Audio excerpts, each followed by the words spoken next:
Olá, muito boa noite. Estamos com vocês em mais um culto da Igreja Evangélica do Caminho. Nós estamos aqui no nome de Jesus. Ele disse que onde 2 ou 3 estivessem reunidos no seu nome, ele se faria presente.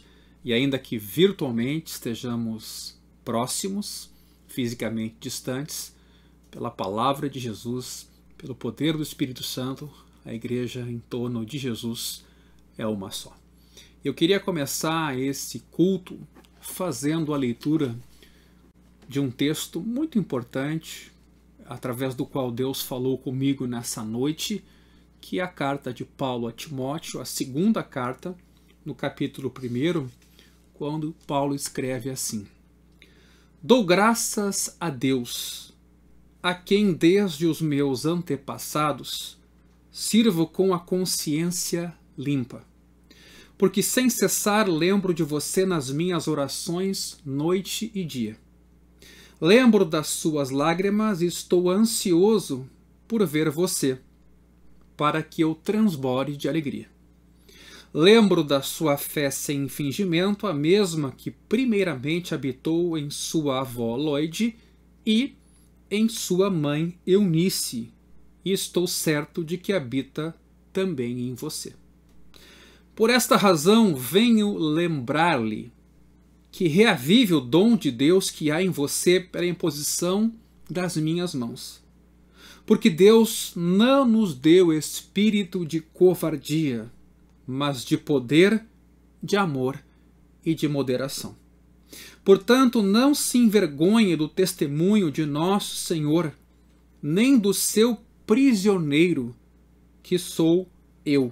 Pelo contrário, participe comigo dos sofrimentos, note aí a palavra sofrimentos, a favor do Evangelho, segundo o poder de Deus, que nos salvou e nos chamou com santa vocação, não segundo as nossas obras, mas conforme a sua própria determinação e graça, que nos foi dada em Cristo Jesus antes dos tempos eternos, e manifestada agora pelo aparecimento de nosso Salvador Cristo Jesus. Ele não só destruiu a morte, como trouxe à luz a vida e a imortalidade, mediante o Evangelho. Para este Evangelho eu fui designado pregador, apóstolo e mestre, e por isso estou sofrendo estas coisas. Mas não me envergonho, porque sei em quem tenho crido, e estou certo de que ele é poderoso para guardar aquilo que me foi confiado até aquele dia.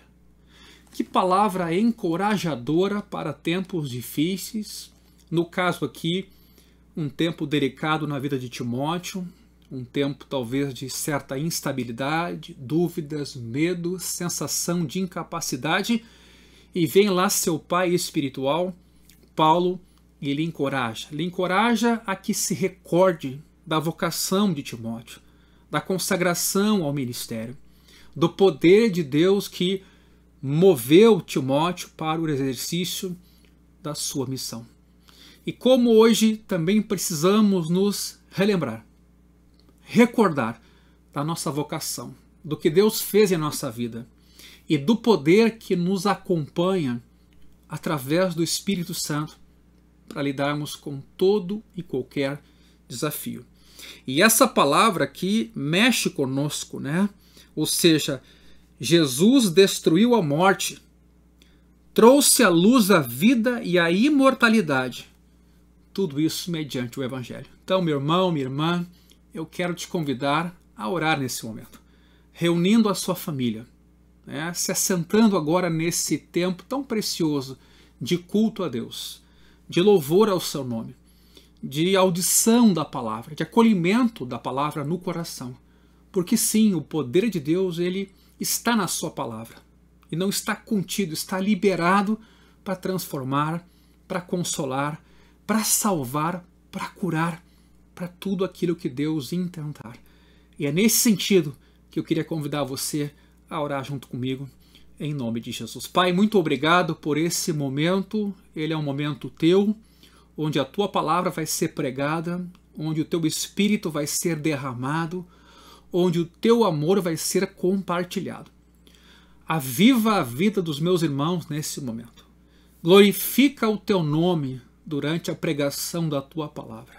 Recebe a adoração e o louvor por meio de Jesus que a tua igreja te dá nesse momento.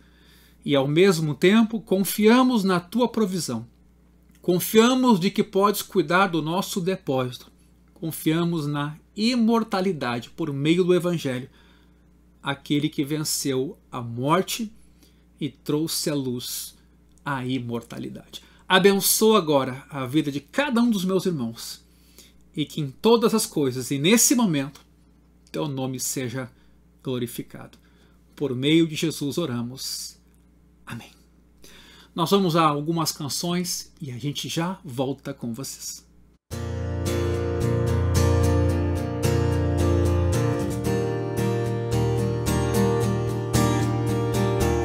Quem derrotou a escuridão e me amou até o fim, o Rei da Glória, o Rei dos Reis, Jesus.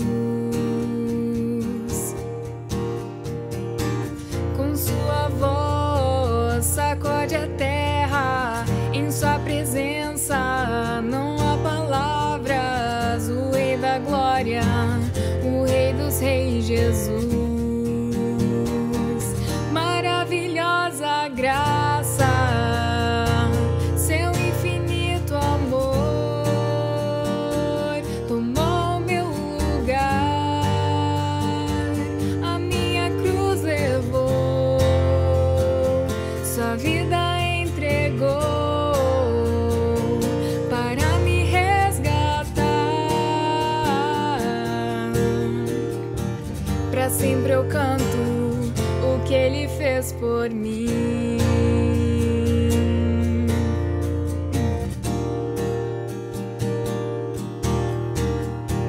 Quem traz a paz para o meu caos e faz o órfão filho seu, o Rei da Glória, o Rei dos Reis, Jesus. Quem é o Rei sobre as nações? Sua justiça é como o sol, o Rei da Glória, o Rei dos Reis, Jesus. Maravilhosa graça,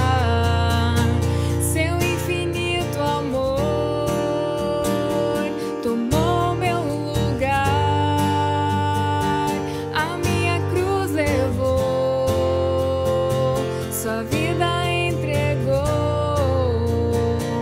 para me resgatar. Pra sempre eu canto o que ele fez por mim. Digno é o Cordeiro de Deus, digno é o Cordeiro que a morte venceu, digno é o Cordeiro de Deus. Digno é o Cordeiro que a morte venceu, digno é o Cordeiro de Deus. Digno é o Cordeiro que a morte venceu, digno é o Cordeiro de Deus. Ele é digno.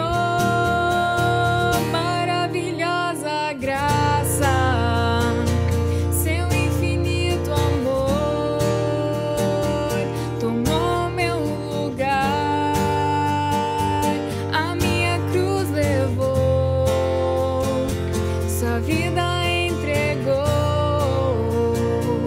para me resgatar. Pra sempre eu canto o que ele fez por mim.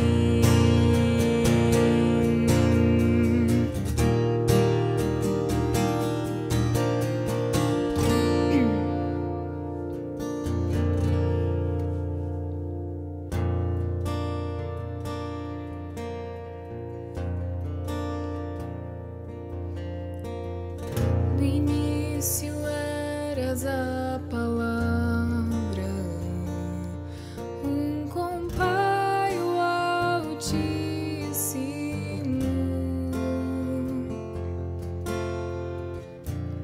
o mistério de tua glória, Cristo em ti se revelou.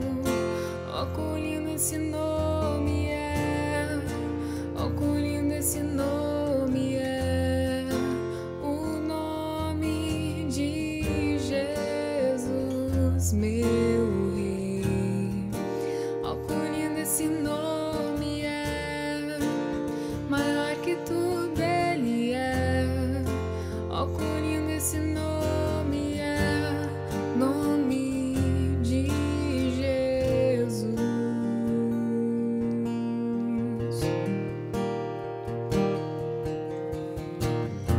Deixou o céu para buscar-nos, veio pra nos resgatar.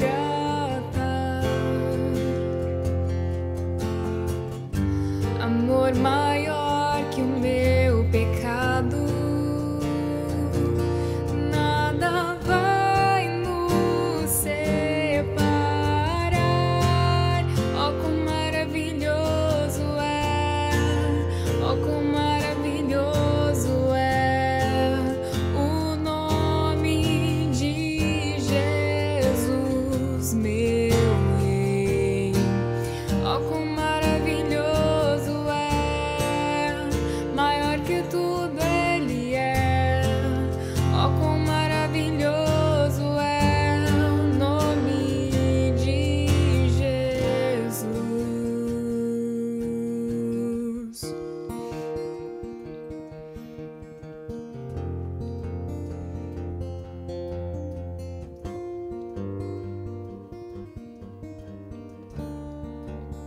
A morte venceste, o véu tu rompeste, a tumba vazia agora está.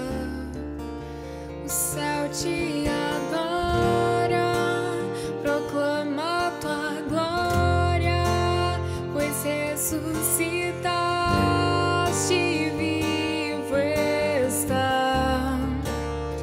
És invencível, inigualável, hoje pra sempre reinarás. Teu é o reino, tu é a glória, e acima de todo nome está. Poderoso esse nome é, poderoso esse nome é, o nome de Jesus, meu Rei. Poderoso esse nome é, mais forte que tudo é. Poderoso esse nome é, o nome de Jesus. És invencível, inigualável, hoje pra sempre reinará. Teu é o reino, tu é a glória, e acima de todo nome está. Poderoso esse nome é, poderoso esse nome é, o nome de Jesus, meu Rei. Poderoso esse nome é, mais forte que tudo é. Poderoso esse nome é, nome de Jesus. Poderoso esse nome é, nome de Jesus.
Como é bom poder louvar ao nosso Deus, em especial através dos cânticos, através da música. Você que quer nos conhecer um pouquinho mais, que tem alguma pergunta, que está precisando de oração, aliás, hoje ao final do programa desse culto, a gente vai orar, clamar, interceder pelo país, pelas pessoas de forma geral, pelos irmãos em Cristo. Vamos clamar pela saúde pública.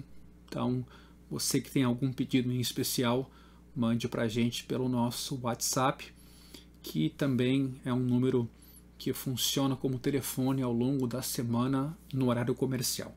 Então, você que quer alguma informação, tem algum pedido a fazer, está aí na tela o nosso telefone para você entrar em contato conosco.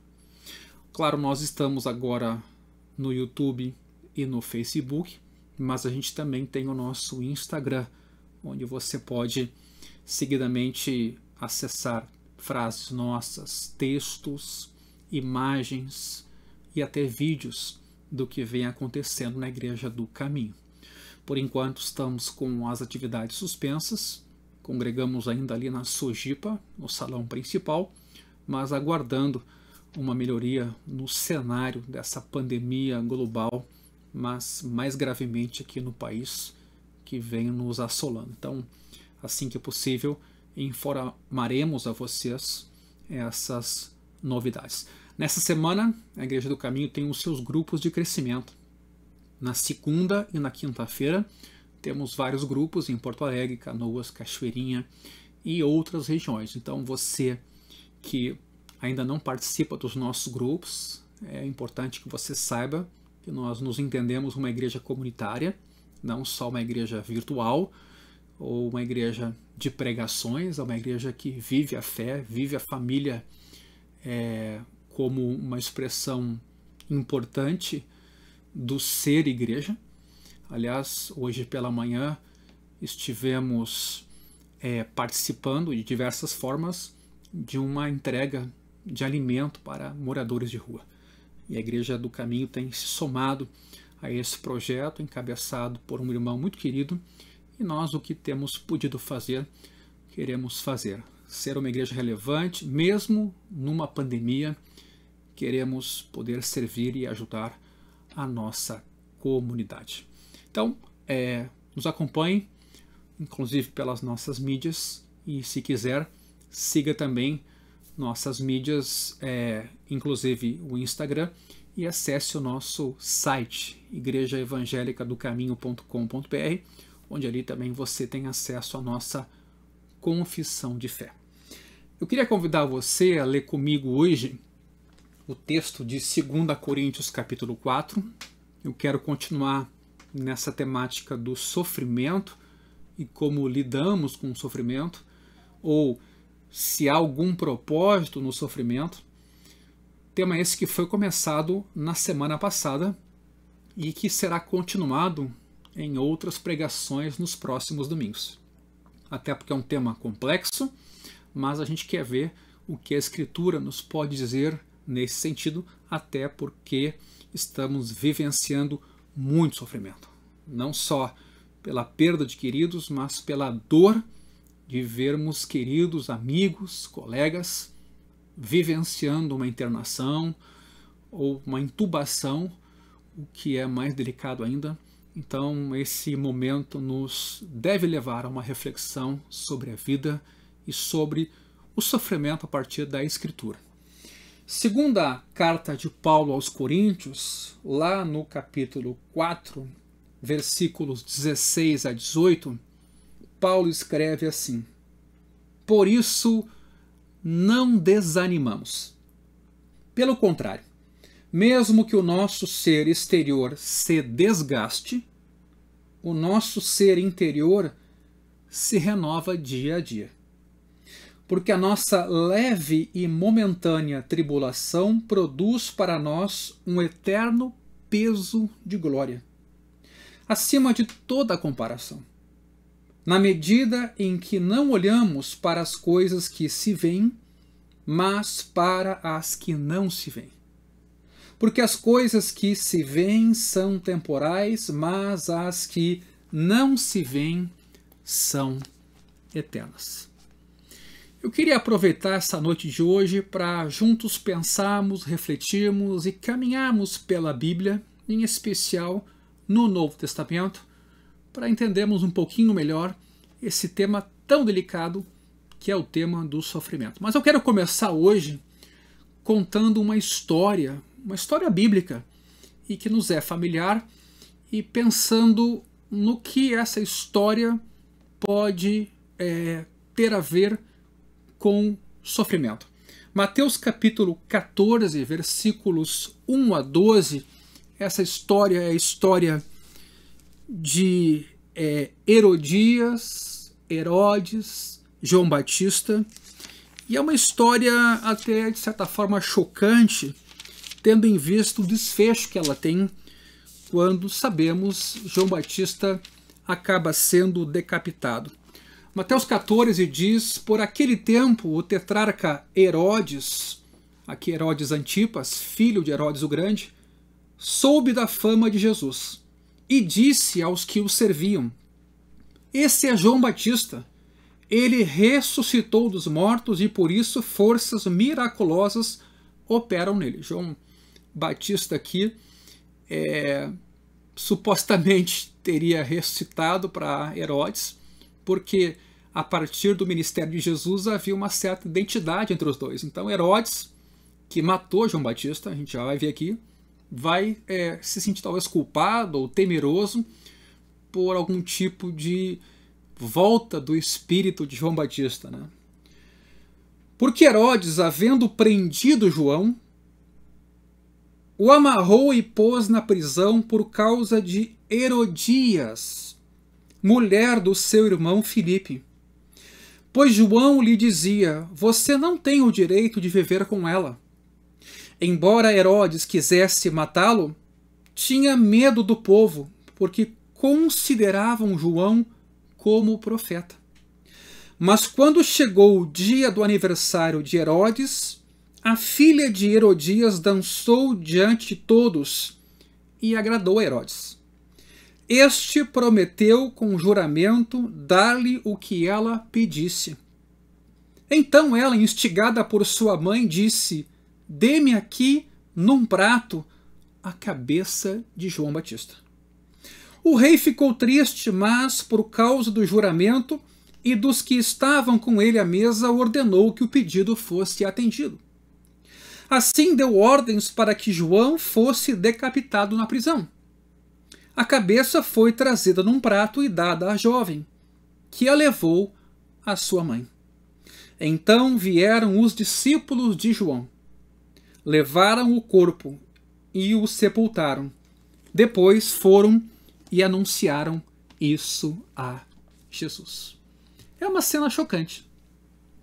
Mas se pensarmos no sofrimento e na razão do sofrimento, talvez a gente, lendo um texto como esse, não tenha tanta resposta assim. Quer dizer, temos a decapitação de um homem piedoso, justo, temente a Deus, identificado com Jesus, que prepara o seu caminho, porque ele havia condenado a união de Herodes com a mulher do seu irmão. Tanto Herodes quanto a mulher do seu irmão se separaram dos seus cônjuges e vieram a contrair matrimônio. E João Batista, sabendo do erro dessa atitude, naquela ocasião, condena aquele ato. Herodes não toma nenhuma atitude com João Batista, a não ser prendê-lo. Não podia matá-lo, ele temia o povo. Mas numa ocasião de aniversário de Herodes, Herodias, filha dessa mulher com quem Herodes agora se casou, Salomé, no caso, era essa mulher, Herodias dança, uma menina, cresce que tinha de 12 a 14 anos, e parece que a dança foi sensual porque despertou a atenção de Herodes. E nessa dança, Herodes, emocionado ou tentado, diz a ela que ela podia pedir o que ela quisesse, até a metade do seu reino. Claro que isso não deve ser interpretado literalmente, mas a ideia era que Herodes de fato queria recompensar aquela moça. Ela vai à sua mãe E a sua mãe, pelo ódio que tinha de João Batista, porque havia condenado essa nova relação, pede a cabeça de João Batista numa bandeja. O texto é muito curto, chega a ser frio de certa forma e extremamente contido nas palavras, porque vai lá o executor, mata João Batista, traz a sua cabeça, dá a Herodias, Herodias entrega a sua mãe. E assim termina a história. E no fim, ainda os discípulos de João Batista carregam o seu corpo para ser sepultado. Qual a razão desse sofrimento? O que isso trouxe de fruto e resultado? Que injustiça! Um homem piedoso, temente, um homem crente, um homem honesto, corajoso, disse aquilo que acreditava. E numa dança, num evento de aniversário, por um desejo completamente egoísta e maldoso de uma filha e de uma mãe, Herodes é comprometido diante das pessoas que ali estavam a entregar a morte, a entregar a cabeça de um homem piedoso. E aí eu me deparo com esse versículo 16. Por isso não desanimamos. Pelo contrário, mesmo que o nosso ser exterior se desgaste, o nosso ser interior se renova dia a dia. Apesar das muitas lutas que Paulo tem que enfrentar, tanto na sua vida como no seu ministério, porque a vida na época não era nada fácil, é a ressurreição de Cristo que motiva Paulo. Veja o versículo 14 desse texto de 2 Coríntios 4, que acabamos de ler.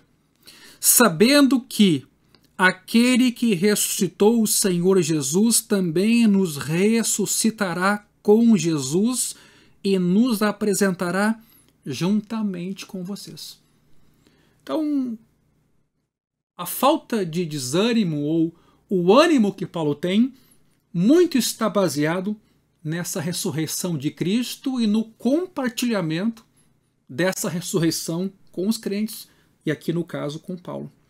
E também, Paulo fala aqui do poder de Deus que o motiva. No versículo 7, ele diz: temos, porém, esse tesouro em vasos de barro, para que se veja que a excelência do poder provém de Deus e não de nós.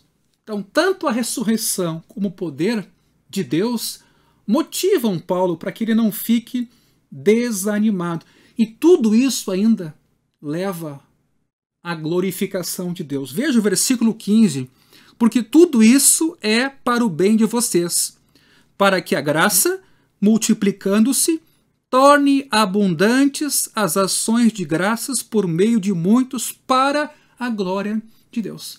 Então, em todo o caos que Paulo está vivendo naquele tempo, tanto enquanto ser humano, mas também enquanto crente e ministro, essas coisas lhe motivam, lhe fortalecem para que não desanime.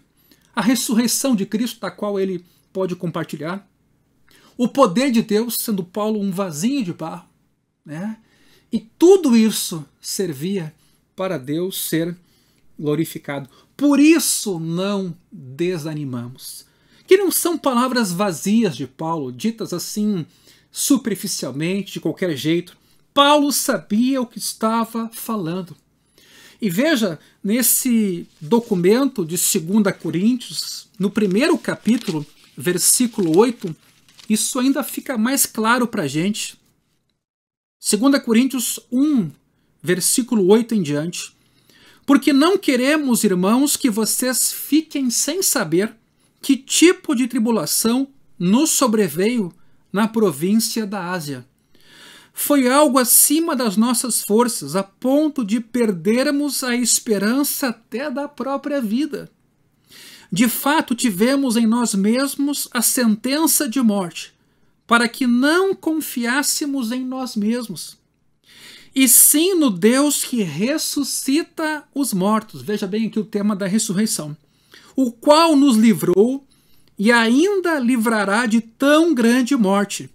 Nele temos esperado que ainda continuará a nos livrar enquanto vocês nos ajudam com orações a nosso favor, para que por muitos sejam dadas graças a Deus a nosso respeito pelo benefício que nos foi concedido por meio da súplica de muitos.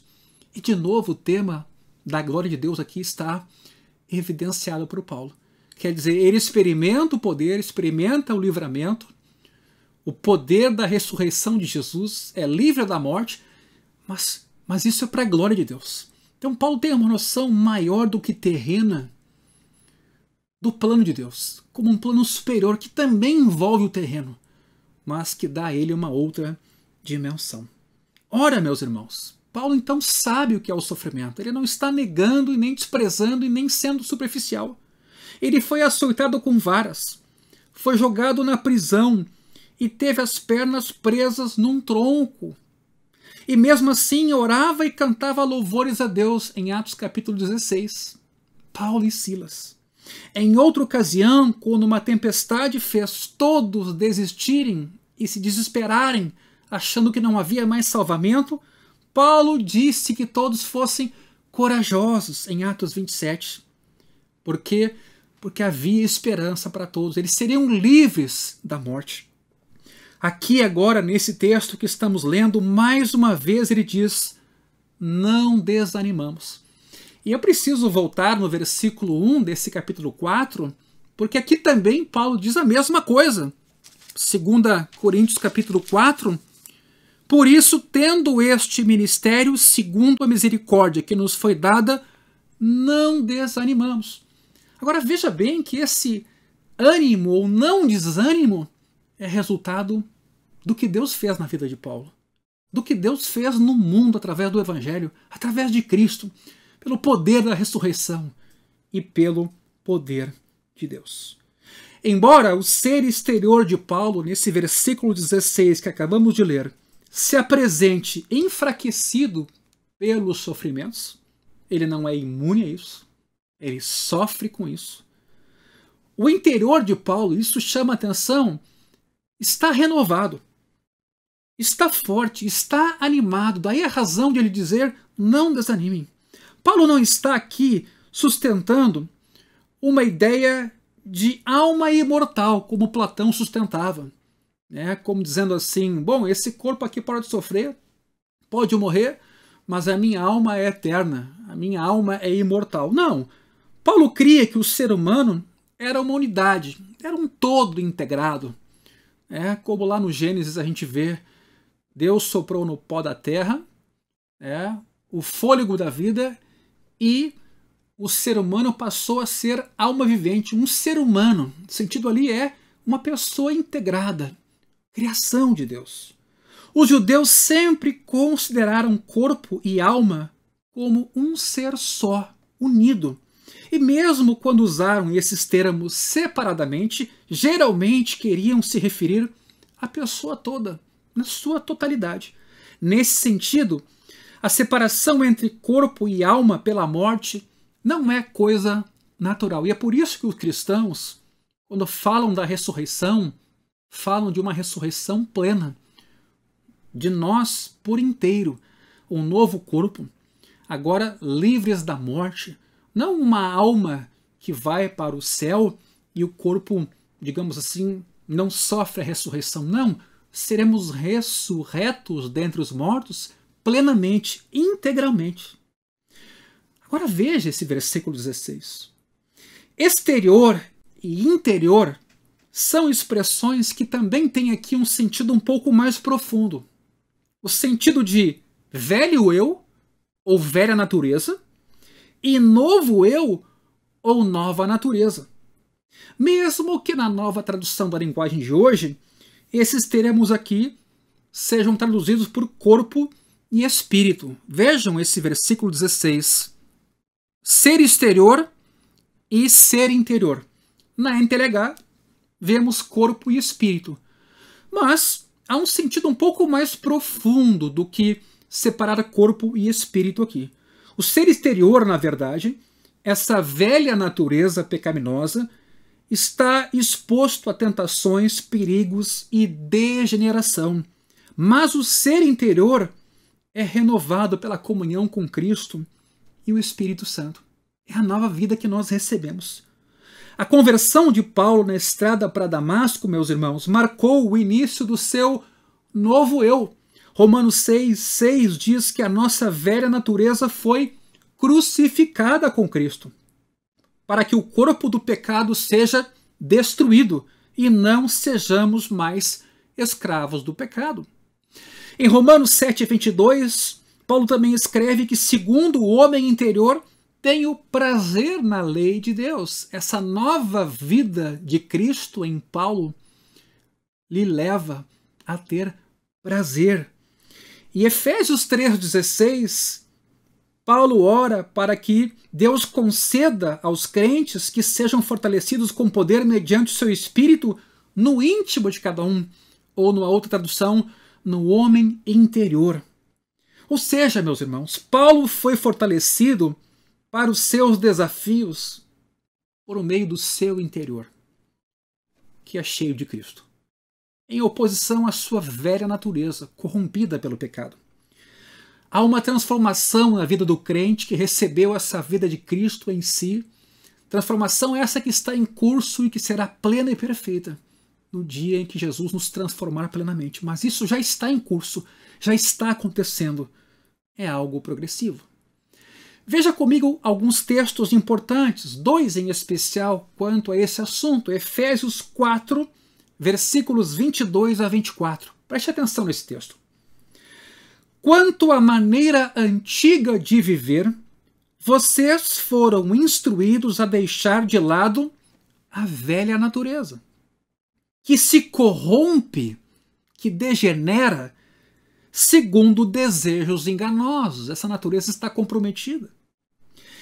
E a se deixar renovar no espírito do entendimento de vocês. E a se revestir da nova natureza, segundo Deus criada, em justiça e retidão procedentes da verdade. Então, de uma certa maneira, o que Paulo está dizendo aqui é: não desanimamos, pelo contrário, ainda que o nosso ser exterior se desgaste, porque é corruptível, porque é pecaminoso, porque envelhece, porque cede a tentações, o nosso ser interior, que é Cristo em nós e o seu Espírito, se renova dia após dia e vamos sendo transformados. De modo que é preciso mortificar essa velha natureza e dar lugar a essa nova vida. Um outro texto muito importante, paralelo a esse, está em Colossenses 3, versículos 9 em diante. Preste atenção. Não mintam uns aos outros, uma vez que vocês se despiram, de novo, da velha natureza com as suas práticas, e se revestiram da nova natureza que se renova, a palavra renovo de novo aqui, para o pleno conhecimento, segundo a imagem daquele que a criou. Então o que Paulo está dizendo em 2 Coríntios 4? Que nós não podemos desanimar. Deus fez algo precioso em nós. Nos deu a sua vida, nascemos de novo. Do nosso interior fluem rios de água viva. Temos esperança. Temos os olhos abertos hoje. Ainda temos uma natureza pecaminosa com a qual a gente luta, sim, mas há algo novo que já foi feito em nós e que vem se agigantando em nossa vida, nos preparando para quando esse novo for pleno e já não tivermos mais a velha natureza. Logo, não há por que desanimar. Você que é salvo em Cristo, você que tem vida eterna e paz com Deus, você que teve o perdão dos pecados, você que é regenerado, não tem por que desanimar, porque mesmo em meio a uma pandemia, mesmo diante da morte de queridos, mesmo com o medo que nos assola, é preciso sabermos que Jesus trouxe à luz a imortalidade. Ele venceu a morte. O texto prossegue no versículo 17, porque a nossa leve e momentânea tribulação produz para nós um eterno peso de glória acima de toda comparação. Paulo não menospreza, meus irmãos, suas dificuldades, até porque ele lista algumas vezes os seus sofrimentos, e aqui é importante fazer menção disso, para a gente não achar que nessa pandemia estamos vivendo uma coisa nova. 1 Coríntios capítulo 4, versículos 11 a 13, tentemos pensar na situação e contexto de Paulo. Vejamos o que ele escreve aqui. Até a presente hora sofremos fome, sede e nudez, somos esbofeteados e não temos morada certa. E nos afadigamos trabalhando com as nossas próprias mãos. Quando somos insultados, bendizemos. Quando somos perseguidos, suportamos. Quando somos caluniados, procuramos reconciliação. Até agora temos chegado a ser considerados lixo do mundo, escória de todos. Na segunda carta de Paulo aos Coríntios, no capítulo 1 já dessa carta, nós vemos de novo Paulo falar desse sofrimento, que ele quase foi levado à morte, mas Deus o livrou. Mas no capítulo 4 de 2 Coríntios, versículo 8 e 9, veja o que ele escreve: em tudo somos atribulados, porém não angustiados, ficamos perplexos, porém não desanimados, somos perseguidos, porém não abandonados, somos derrubados, porém não destruídos. Levamos sempre no corpo o morrer de Jesus, para que também a vida dele se manifeste em nosso corpo. Mas não ficamos por aqui, virando uma página. No capítulo 6, versículos 4 em diante, veja o que Paulo escreve: pelo contrário, em tudo nos recomendamos a nós mesmos como ministros de Cristo, na muita paciência, nas aflições, nas privações, nas angústias, nos açoites, nas prisões, nos tumultos, nos trabalhos, nas vigílias, nos jejuns, na pureza, no saber, na paciência e na bondade. E o texto ainda se prolonga, mas indo ao capítulo 11, versículo 23, nós vamos encontrar outras menções. E no capítulo 12, versículo 10, nós encontramos: sinto prazer nas fraquezas, nos insultos, nas privações, nas perseguições, nas angústias por amor de Cristo, porque quando sou fraco, então é que sou forte. Então Paulo não menospreza o sofrimento, ele sabe o que é o sofrimento, a perseguição injusta, inclusive, a fome, a nudez, a quase morte, a escassez. Mas aqui nesse texto é importante dizer, ele não está só pensando em si, ele está pensando em nós. Quando ele escreve a nossa leve e momentânea tribulação, ele está pensando em nós, cristãos. Sob a perspectiva celeste, é que o sofrer terreno é momentâneo.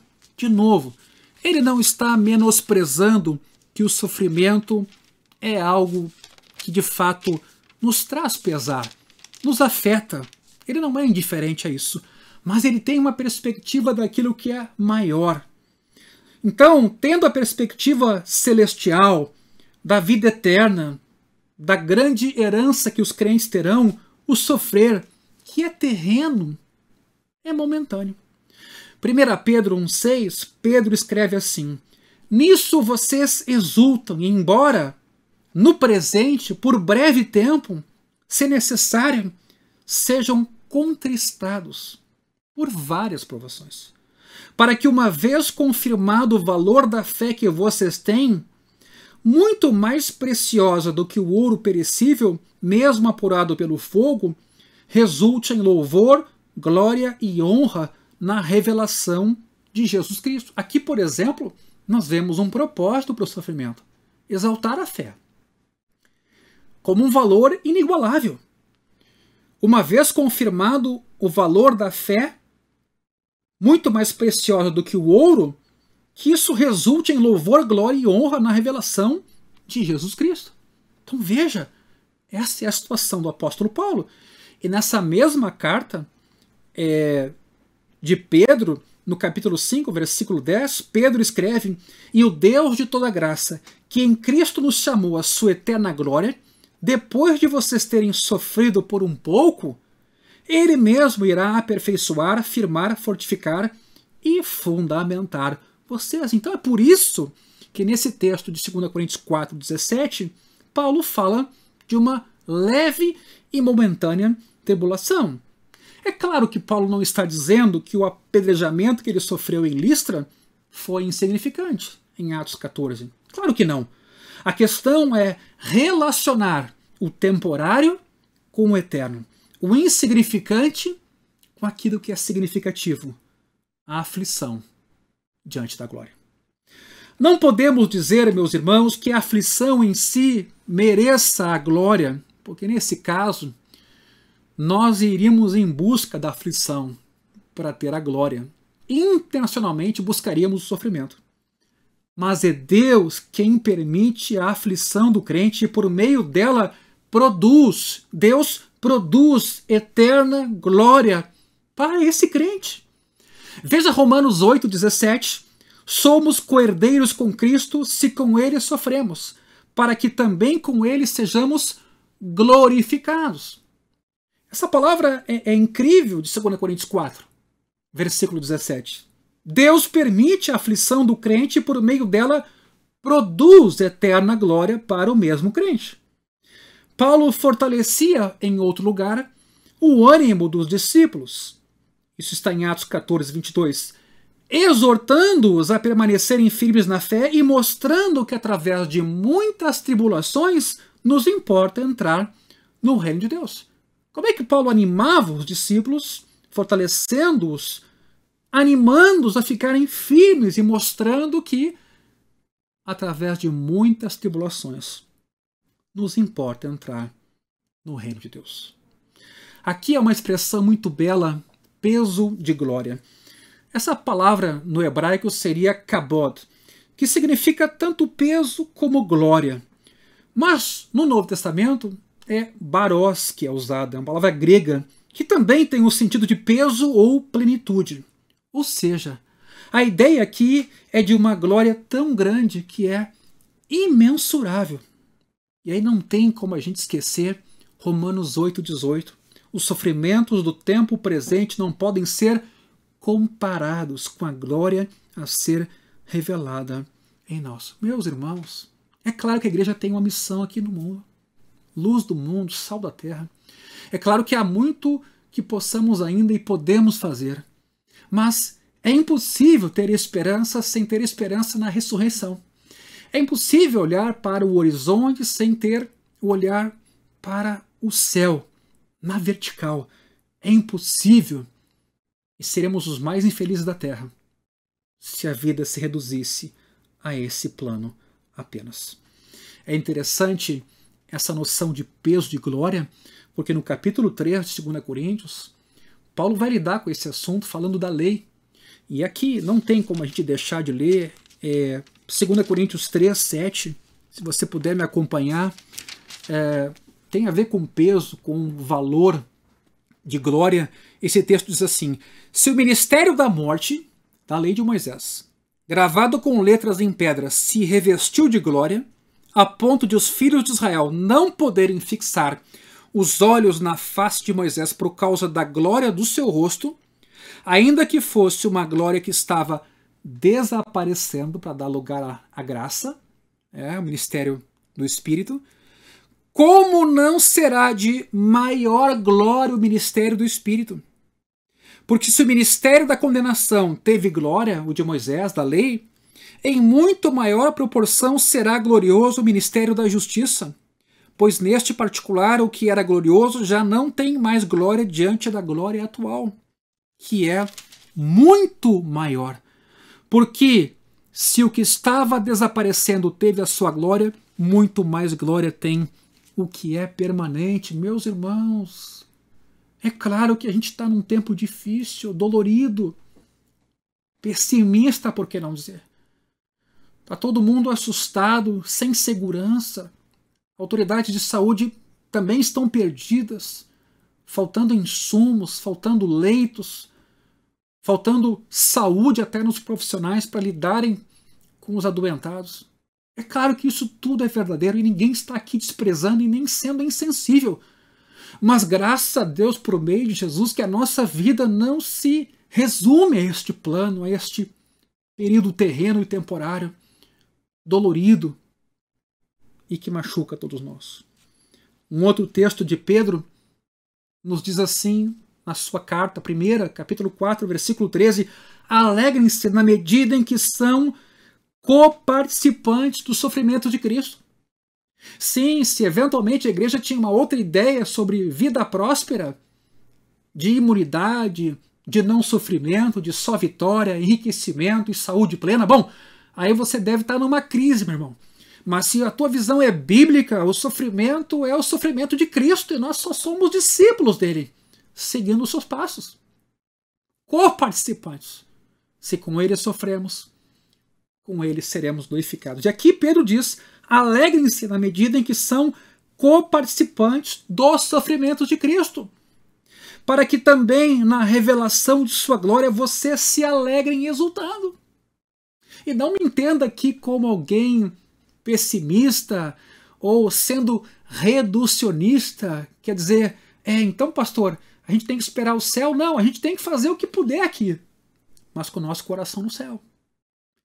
O nosso coração no céu, orientado pelo céu, amando as pessoas aqui, mas não nos desesperando, não desanimando, porque a morte não é a última palavra.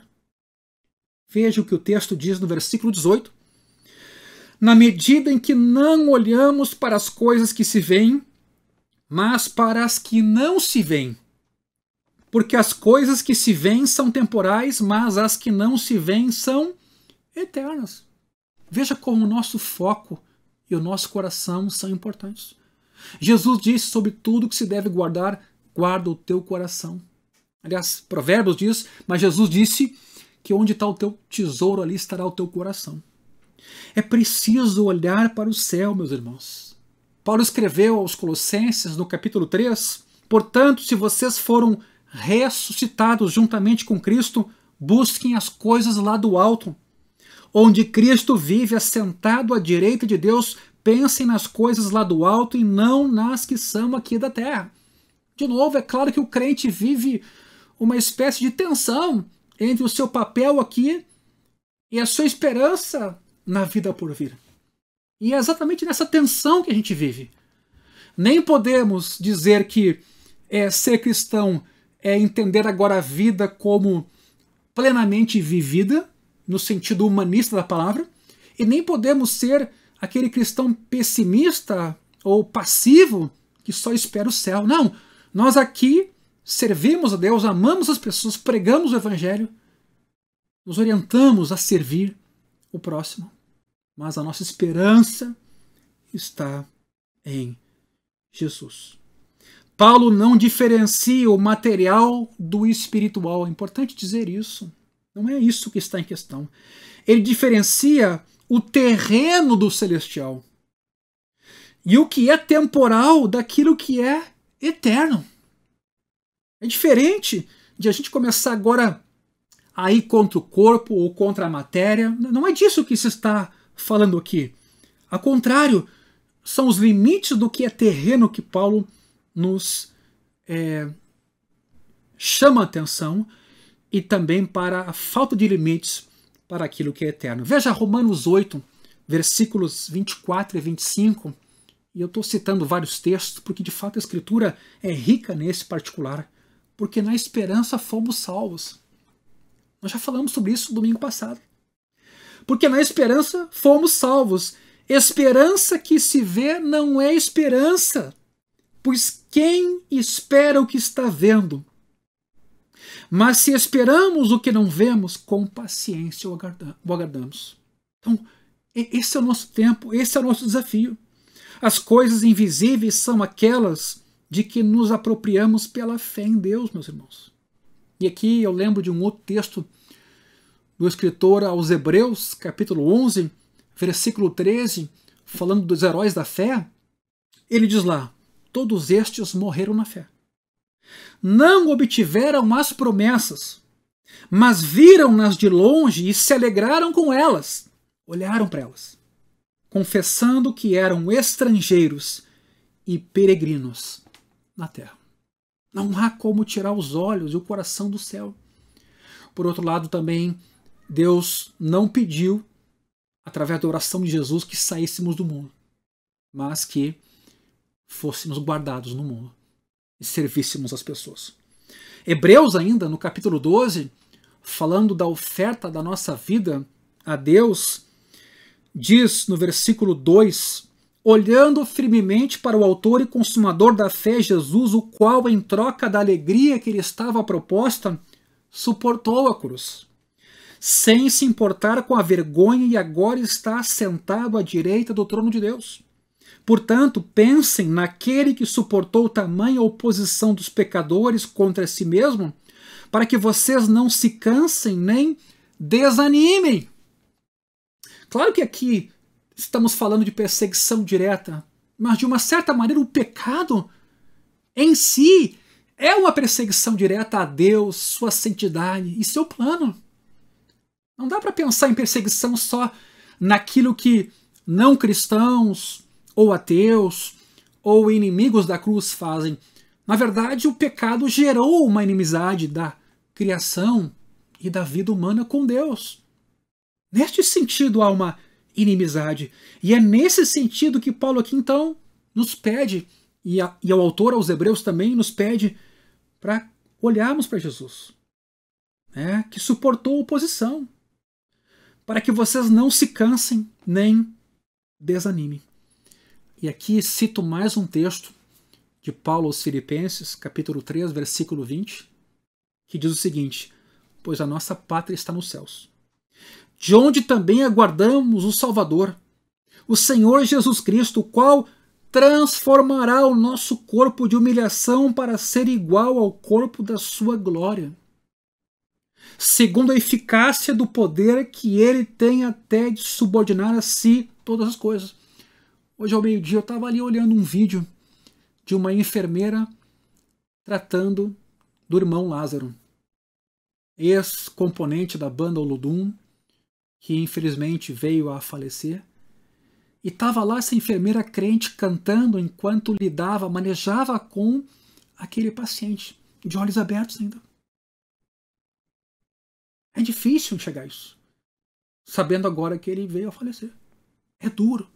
Mas ela lá estava cantando, esperançosa do poder de Deus, da ressurreição em Jesus, da vida eterna, de que Cristo venceu a morte, trouxe à luz a imortalidade. Meus irmãos, que esperança! A nossa pátria está nos céus. E de lá nós aguardamos o Salvador, e ele vai transformar o nosso corpo de humilhação para ser igual ao corpo da sua glória. Por isso que ele é a primícia dos que dormem. Como isso? Segundo a eficácia do poder que ele tem de até subordinar a si todas as coisas. E aqui eu volto para a história de João Batista. Será que a gente tem coragem hoje para fazer a afirmação que João Batista fez diante de Herodes e da mulher do seu irmão, antiga mulher do seu irmão, Filipe, combatendo aquilo que está errado, tendo coragem de, em amor, dizer a verdade? Será que nós não nos tornamos complacentes demais em nome de um suposto amor? Será que não nos tornamos tolerantes demais, abrindo mão da verdade? Será que isso é amor? Será que nós temos esperança mesmo num novo céu e numa nova terra?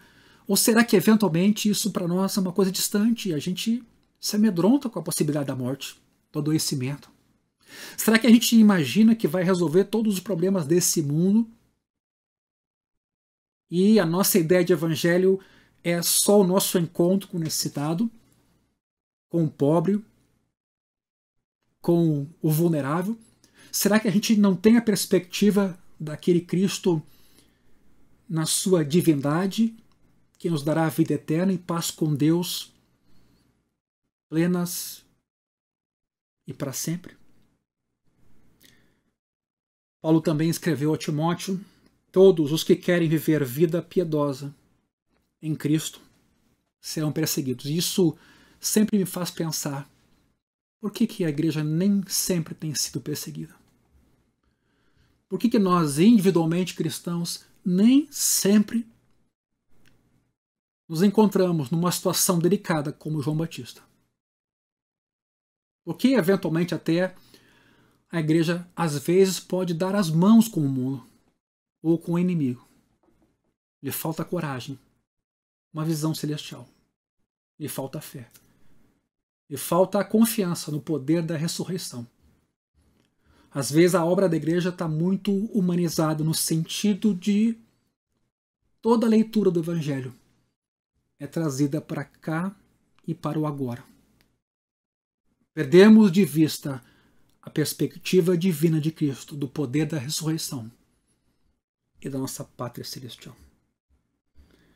Por fim, ao concluir, eu lembro de um outro texto de Paulo, também escrito aos Filipenses, quando ele diz assim, Filipenses 3:10, o que eu quero é conhecer a Cristo e o poder da sua ressurreição, tomar parte nos seus sofrimentos e me tornar como ele na sua morte, para de algum modo alcançar a ressurreição dentre os mortos. Texto bem semelhante, Paulo escreve aos Colossenses 1:24. Agora me alegro nos sofrimentos por vocês e preencho o que resta das aflições de Cristo na minha carne, a favor do seu corpo, que é a igreja. E aí eu não posso esquecer do que Paulo escreveu. Porque vocês receberam a graça de sofrer por Cristo e não somente de crer nele. Que coragem João Batista teve. Você não tem o direito de viver com ela. Herodes temia João, diz o Evangelho de Marcos, que relata essa mesma história, sabendo que era homem justo e santo e o mantinha em segurança. E quando o ouvia, Herodes ficava perplexo, embora gostasse de escutá-lo. E na ocasião em que Herodes entregou a cabeça de João Batista a Herodias, ele estava dando um banquete às autoridades, aos oficiais militares e às pessoas importantes da Galileia. E aparentemente a história de João Batista termina aqui. Mas Jesus disse que dentre os nascidos de mulher, ninguém houve como João Batista. Meu irmão, eu quero orar com você agora. Minha irmã, eu quero pedir que Deus abençoe você nesse momento. Deus tem todo o poder e toda a autoridade. Nós somos um povo de esperança. Mesmo que não vejamos, nós confiamos, nós aguardamos, nós não desanimamos, nós esperamos. Mas o Evangelho é isso. É a boa nova de que em Cristo o mundo foi reconciliado.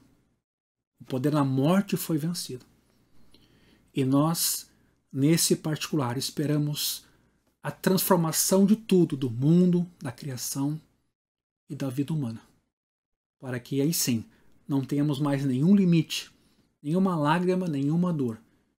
Possamos viver plenamente para tudo aquilo que Deus tem preparado para nós. Enquanto esse dia não chega, nossos pés estão na terra e o nosso coração no céu. Nossos pés estão na terra porque não nos alienamos em nome de uma vida piedosa, como na igreja da Idade Média os homens supostamente piedosos fizeram, refugiando-se no deserto, criando seus monastérios. Não, nós fomos chamados a ser luz no meio da escuridão. Nós temos uma missão, temos um papel.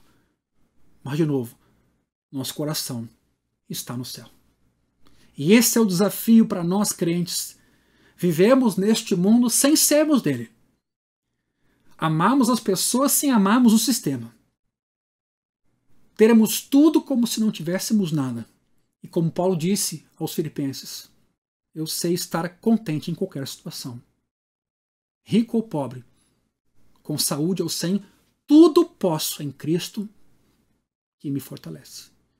E para concluir nessa noite, eu cito o texto de Tiago, capítulo 5, versículos 10 e 11, que são para nós talvez um texto próprio para esse momento que estamos atravessando. Tiago 5, 10 e 11. Irmãos, tomem como exemplo de sofrimento e de paciência os profetas, que falaram em nome do Senhor.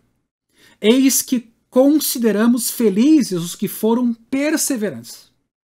Vocês ouviram a respeito da paciência de Jó e sabem como o Senhor fez com que tudo acabasse bem, porque o Senhor é cheio de misericórdia e compaixão. Eu queria convidar você a orar comigo, em nome de Jesus. Pai, obrigado pela tua palavra, obrigado por Jesus, teu Filho, obrigado pelo Evangelho, pela salvação eterna, pela paz com Deus, pela santa vocação, pela imortalidade que o Senhor trouxe à luz, pela vitória sobre a morte, pela pátria celestial, pelo conforto do Espírito Santo, pelo amor derramado em nossos corações, que nos consola e nos faz ter esperança e que nos move a servir. Senhor, abençoa os meus irmãos em casa agora, abençoa as suas famílias, abençoa os seus queridos, abençoa os seus amigos, seus colegas, conforta-os nesse tempo difícil. Manifesta o teu poder, esse que nos traz ânimo, que não nos deixa desanimar e que redireciona o nosso coração e os nossos olhos para ti, Senhor, a despeito da leve e momentânea tribulação. Um grande peso de glória está sendo produzido para a glória do teu nome. Pai, abençoa meu irmão, minha irmã, nossos filhos, nossos netos, nossos pais. Fortalece-nos nesse tempo difícil. Abençoa o nosso país, Senhor. Nosso estado do Rio Grande. Nossa região metropolitana. Dá graça às autoridades. Dá saúde, Senhor. Dá sabedoria. Tem misericórdia da nossa nação, Pai. Estende as tuas mãos e nos abençoa. Abençoa os profissionais da saúde. Abençoa nossos irmãos queridos, internados. Que a tua mão esteja lá naquele hospital, sobre cada um deles, Senhor, conservando, protegendo, livrando da morte,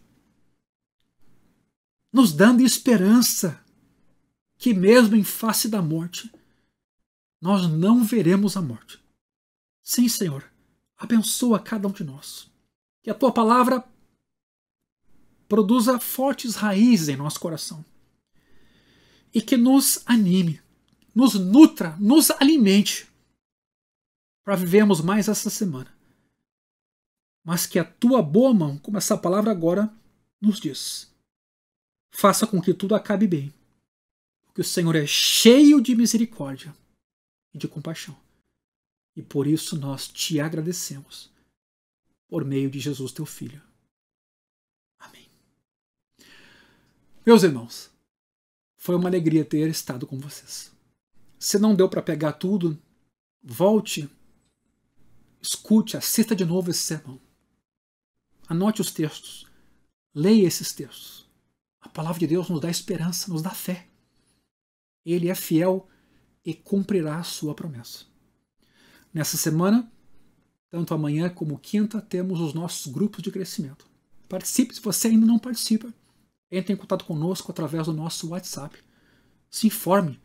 É importante, nesse momento, nos acolhermos, estarmos edificados, juntos, auxiliando uns aos outros. E se cuidem, se protejam. Dentro do possível, não negligenciem a saúde de vocês. E vamos orar para que Deus nos dê graça nesse tempo delicado. Que o amor de Deus, que a graça de Jesus e que a comunhão do Espírito Santo seja com todos nós.